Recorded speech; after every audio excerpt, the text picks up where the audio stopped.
기도하겠습니다. 하나님 감사합니다. 진리 가운데 서게 하옵소서. 성령의 열매를 매일매일 맺기를 원합니다. 주여 주여 하는 것으로 그치지 않고 진정한 믿음, 천국 가는 믿음으로 살기를 소망합니다. 주님 도와주옵소서. 예수님의 존귀하신 이름으로 기도합니다. 아멘.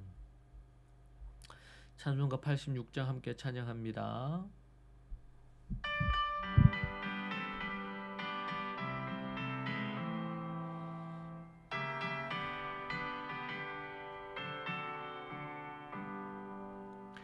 내가 늘 의지하는 예수, 나의 상처 입은 심령을 불쌍하게 여기사 위로하여 주시니 미쁘신 나의 좋은 친구.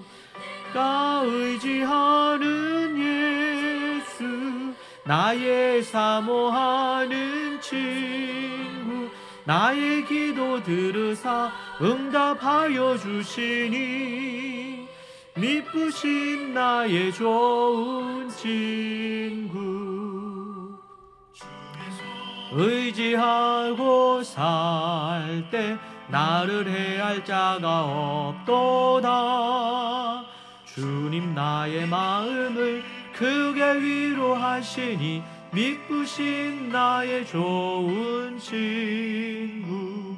내가 의지하는 예수, 나의 사모하는 친구.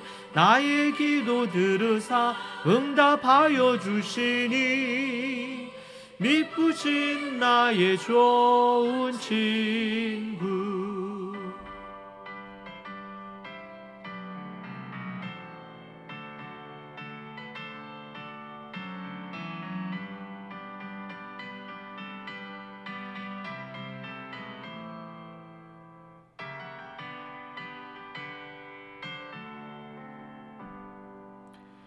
내가 요단강 건너가며 마음이 두려워서 떨 때도 주가 인도하시니 어찌 두려워하랴. 미쁘신 나의 좋은 친구.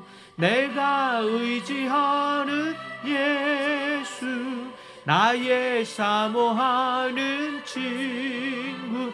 나의 기도 들으사 응답하여 주시니 미쁘신 나의 좋은 친구.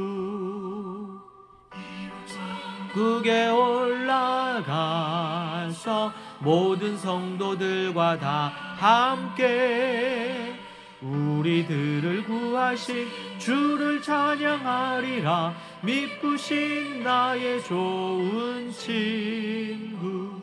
내가 의지하는 예수, 나의 사모하는 친구. 나의 기도 들으사 응답하여 주시니 미쁘신 나의 좋은 친구. 아멘. 하나님의 말씀 함께 보겠습니다. 마태복음 7장 24절에서 29절입니다. 마태복음 7장 24절에서 29절. 그러므로 누구든지 나의 이 말을 듣고 행하는 자는 그 집을 반석 위에 지은 지혜로운 사람 같으리니 비가 내리고 창수가 나고 바람이 불어 그 집에 부딪히되 무너지지 아니하나니 이는 주추를 반석 위에 놓은 까닭이요. 나의 이 말을 듣고 행하지 아니하는 자는 그 집을 모래 위에 지은 어리석은 사람 같으리니 비가 내리고 창수가 나고 바람이 불어 그 집에 부딪히매 무너져 그 무너짐이 심하니라. 예수님께서 이 말씀을 마치심에 무리가 그의 가르침에 놀라니 이는 그 가르치시는 것이 권위 있는 자와 같고 그들의 서기관들과 같지 아니함이로라. 아멘.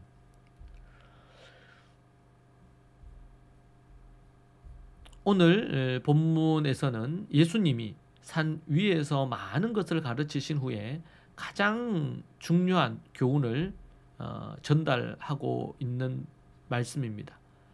바로 말씀을 듣고 지금 산상수훈에서도 많은 말씀을 예수님께서 하셨는데 그 말씀을 듣고 행하는 것이 얼마나 중요한지를 강조하고 있는 부분을 우리는 볼 수가 있습니다. 우리는 듣기만 하고 행하지 않는 습관이 있는 경우들이 있습니다. 이것은 매우 심각한 신앙에 있어서 문제라고 할 수 있겠습니다.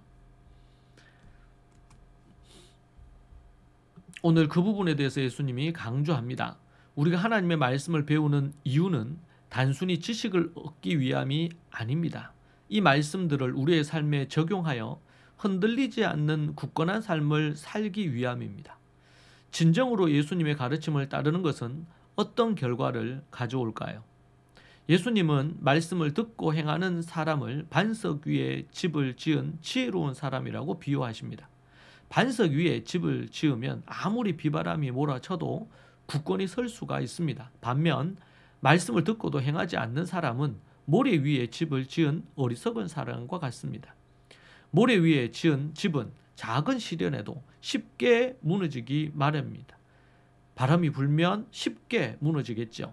당시 유대인들은 비가 오지 않는 건기에는 마른 강바닥에 집을 짓곤 했습니다. 그러나 우기가 되어 갑자기 물이 불어나면 모래 위에 지은 집은 순식간에 떠내려갔다고 합니다.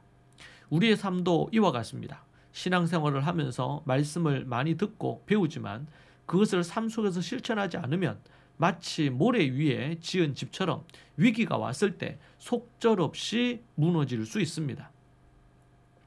예수님께서는 우리가 어떤 시련 속에서도 흔들리지 않는 견고한 믿음을 가지려면 그분의 말씀을 귀로만 듣는 것에 그치지 않고 삶으로 실천해야 함을 강조하고 있습니다. 이스라엘 백성들은 하나님의 말씀을 지키고 행하는 것이 그들의 삶의 기준이었습니다. 그들이 존재하는 목적이 하나님의 말씀을 공부하고 실천하기 위함이라고 고백합니다. 마찬가지로 우리가 예수님의 가르침대로 이웃을 사랑하고 용서하며 정직하게 살아갈 때에 우리의 믿음은 더욱 단단해지고 하나님과 성삼위 하나님과 깊은 관계를 맺을 수 있습니다. 말씀대로 살아가는 것은 어려운 일일 수 있지만 그것이 바로 우리가 삶을 지키는 가장 확실한 방법이라고 할 수 있겠습니다. 예수님의 가르침은 그 어떤 서기관이나 율법학자들의 가르침과도 달랐습니다. 사람들은 그분의 가르침에 놀라며 예수님에게 권위가 있다는 것을 느꼈습니다. 그 권위는 단순히 학식에서 나온 것이 아니라 그분 자신이 말씀하셨고 말씀대로 살아내셨기 때문입니다. 우리도 예수님의 말씀을 삶의 기초로 삼고 실천할 때 우리의 삶은 흔들리지 않는 반석처럼 굳건해질 것입니다. 지금 여러분의 삶의 집은 어디 위에 세워져 있는지 보시기 바랍니다. 자, 오늘 이 말씀을 통해서 우리가 구체적으로 어떻게 이 반석 위에 지은 집 같은 이런 삶을 우리가 살 수 있을까요? 이렇게 할 때만 천국에 들어갈 수 있다고 하십니다. 말씀을 듣고 아는 것을 넘어 삶으로 행하는 것이 중요한데요. 우리 오늘부터 매일 새벽에 아니면 또 개인 묵상의 시간에 하나님의 그 말씀에 적용할 한 구절을 우리가 기억해서 그것을 실천하는 일에 구체적으로 실천하는 일에 힘썼으면 좋겠습니다. 예를 들면 사랑하라는 말씀이 있다면 오늘 하루 누구에게 어떻게 언제 할 것인지 계획하고 실행하는 것입니다. 작은 것부터 하나하나 실천할 때에 이 하나님의 말씀, 하나님의 뜻을 이룰 수가 있을 겁니다. 한 구절이라도 하나라도 매일 하나하나 지킨다면 일주일이면 7개를, 한 달이면 30개가 넘는 실천 사항들이 열매로 맺히게 되겠죠. 이게 매우 중요한 부분입니다. 또 하나는 삶의 어려움 앞에 말씀을 붙잡고 우리가 견고하게 버티는 훈련이 필요합니다. 오늘 말씀해 보니까 비바람이 불고 창수 같은 시련이 다가올 때에 모래 위에 지은 집은 쉽게 무너진다고 했습니다. 그러나 말씀의 반석 위에 세워진 부분이 훈련이 되면 어떤 어려움이 오더라도 그것을 이겨낼 수 있는 힘이 나오는 것이죠. 오직 말씀과 성령님 그리고 기도로만 이 일이 가능합니다. 우리에게 두려움이 찾아올 때 두려워하지 말라, 내가 너와 함께 하리라고 하나님은 말씀하셨던 것을 우리는 기억하고 믿음으로 담대하게 나아가야 되겠습니다. 또한 우리의 말과 행동이 예수님의 어떤 그 권위, 하나님의 어떤 권위를 드러내는지를 우리가 살펴야 되겠습니다.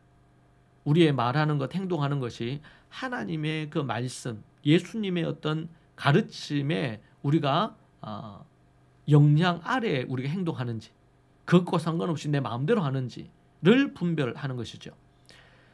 하루 또 지내는 동안 우리의 어떤 말하는 것이나 다른 사람을 대하는 태도나 가정에서의 어떤 모습이 하나님이 기뻐하시는 그런 모습으로 우리가 서 있는지, 예수님의 말씀에 입각한 모습인지를 우리 스스로 점검하고 살펴보는 게 필요합니다. 예수님의 권위 아래에 우리가 있는지 매우 중요한 부분이라고 할 수 있겠습니다.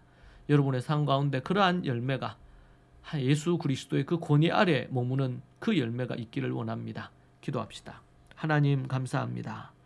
진리 가운데 서서 믿음으로 온전히 나아가기 원합니다. 아버지 하나님 함께 하시고 인도해 주옵소서. 예수 그리스도의 존귀하신 이름으로 기도합니다. 아멘. 오늘 이 말씀 붙들고 우리가 하나라도 실천하고 예수님의 그 권위 아래 머물며 살아가는 우리가 되기를 갈망하며 기도하십시다. 그리고 믿음으로, 우리가 하나님의 말씀으로 우리가 고난과 역경을 버티는 훈련하면 좋겠습니다. 기도하겠습니다. 주님 그렇습니다. 하나님 앞에 믿음으로 나아가기 원합니다. 아버지 하나님 붙드시고 인도하여 주시옵소서. 주여 도와주시옵소서.